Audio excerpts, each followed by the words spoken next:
खबर गाजीपुर से है, जहां चुनावी सभा को संबोधित करते हुए एमपी के सीएम मोहन यादव ने कहा कि राहुल गांधी हार के बाद अमेठी छोड़कर भाग गए। केरल के बाद समुंदर आ गया, नहीं तो अरब जाकर चुनाव लड़ते। जी हां, मोहन यादव ने कहा कि गाजीपुर में गाजे बाजे वाले जिनका आतंक चलता था, ये इस देश की खाते थे और बाहर जाकर दूसरे देश की बजाते थे। ये इस देश में रहकर पाकिस्तान जिंदाबाद के नारे लगाते थे। सीएम मोहन यादव ने कहा कि बीजेपी सरकार की हिम्मत है कि पाकिस्तान जिंदाबाद का नारा लगाने वालों को घर में घुसकर मारा। मोहन यादव ने कहा कि जो राम, कृष्ण, गीता, गौ माता को नहीं मानते, वो लोग किस आधार पर वोट मांगने आ रहे हैं। मोहन यादव ने कहा कि मोदी सरकार बनेगी तो हम मथुरा में मुस्कुराएंगे। उन्होंने कहा कि देश में तथाकथित 25 परिवार हैं जिन्हें सारे पद चाहिए। मोहन यादव ने कहा कि गुंडागर्दी करने वाले, बम फोड़ने वाले, गोली चलाने वाले ठिकाने लग गए। मोहन यादव ने कहा कि गाजीपुर में कुछ यदुवंशियों की हत्याएं हुई तो बड़ी पार्टी वाले वहां नहीं गए, लेकिन जिन्होंने हत्याएं की उनकी कब्र पर फूल चढ़ाने जरूर गए। एमपी के सीएम मोहन यादव बीजेपी प्रत्याशी पारसनाथ राय के समर्थन में चुनावी सभा को संबोधित कर रहे थे।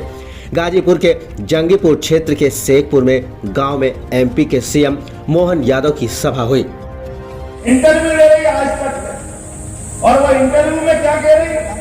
बहुत अच्छी बात कह रही। उनके भाई साहब चुनाव लड़ रहे हैं, पहले अमेठी बर्बाद कर दी, अब रायबरेली की तरफ बढ़े हैं। क्या रायबरेली से लड़ेंगे? बताओ आप।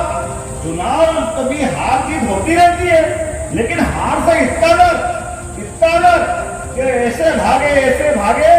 लोग कहते हैं कि वो तो केरल के आगे समुद्र आ गया था, तो वायनाड से लड़े, नहीं तो अरब में जाके लड़ते। उनको तो जगह ही नहीं मिल रही, वो कहां तक भाग रहे और वापस आने का मौका आया।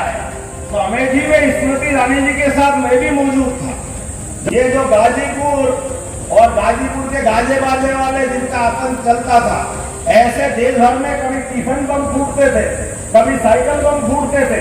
पूरा देश आतंकवादियों में था और यहां से लेके वहां तक एक ही नारे लगाते थे, इस देश का कहते थे और देश के बाहर जाकर के दूसरे की बजाते थे।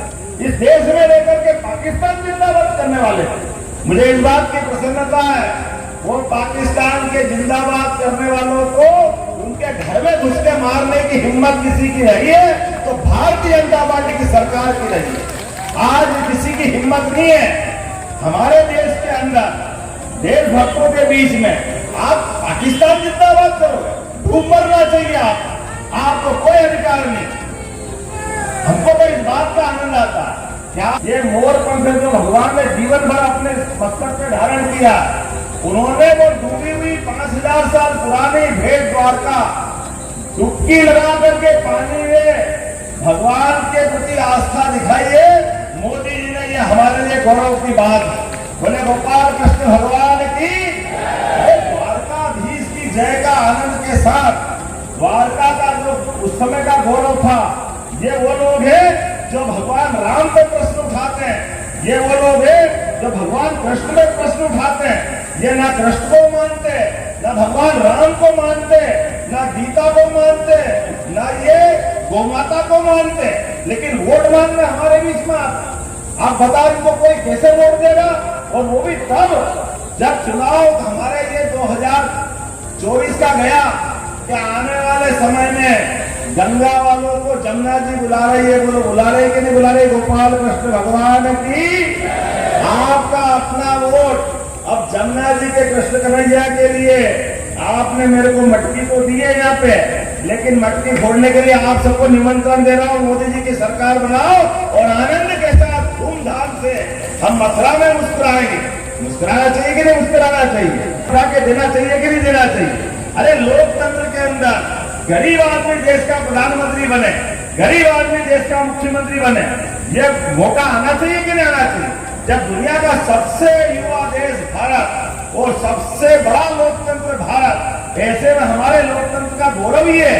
लेकिन ये तथाकथित लोग इस पूरे देश के अंदर 25 परिवार है, केवल 25, इनके परिवार में ही सारे पद बढ़ जाते हैं। ये 25 से 26वां नहीं आने देते, इनके परिवार में ही सारे पद चाहिए। तो ये हमारे लोकतंत्र का एक तरह से कलंक है। इसको निपटाने के लिए हम सबको संकल्प करने की जरूरत है। और उत्तर प्रदेश में जिस प्रकार का माहौल बना हुआ है, सभी गुंडागर्दी वाले, सभी प्रकार के बम फोड़ने वाले, दिन दहाड़े गोली चलाने वाले, आतंक के पर्याय ये ठिकाने लगे कि नहीं लगे हैं? कानून की सरकार स्थापित हुई कि नहीं हुई? मुझे जानकारी दी कि भाई साहब यहाँ